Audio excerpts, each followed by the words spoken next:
તો તાજમહેલ પર ચાલ્યો છે તંત્રનો હથોડો। રાજસ્થાનના અજમેરમાં આવેલું તાજમહેલ તોડવાનું કામ ચાલી રહ્યું છે। અજમેરમાં બનાવાયા છે વિશ્વની 7 અજાયબીઓ। આના સાગર જેલ પાસે બનેલી અજાયબી તોડવાની કામગીરી શરૂ કરવામાં આવી છે। 7 પૈકી 5 અજાયબી પહેલા તોડી પડાઈ।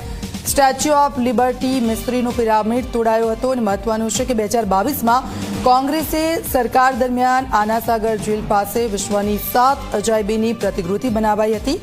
12 કરોડના ખર્ચે બનેલી આ પ્રતિકૃતિનું તત્કાલિક મુખ્યમંત્રી અશોક ગેહલોતે ઉદ્ઘાટન કર્યું હતું। જોકે આ જગ્યા આનંદ સાગર વેટલેન્ડના ક્ષેત્રમાં આવે છે, જેથી સુપ્રીમ કોર્ટે આ નિર્માણને ગેરકાયદેસર ગણાવ્યું હતું, જે બાદ આ અજાયબી તોડવાની કામગીરી કરાઈ રહી છે।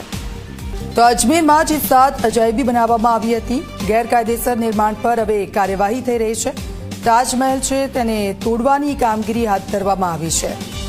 તો ગેરકાયદેસર નિર્માણ અને આપ જુઓ 7 જેટલી અજાયબીઓ બનાવવામાં આવી હતી અને હવે તેને તોડી પાડવાનું કામ થઈ રહ્યું છે। અજમેરમાં આ 7 અજાયબીઓ પહેલા જ 2 અજાયબીઓ તોડી પાડવામાં આવી હતી અને હવે તાજમહેલ છે તેને તોડવામાં આવી રહ્યું છે।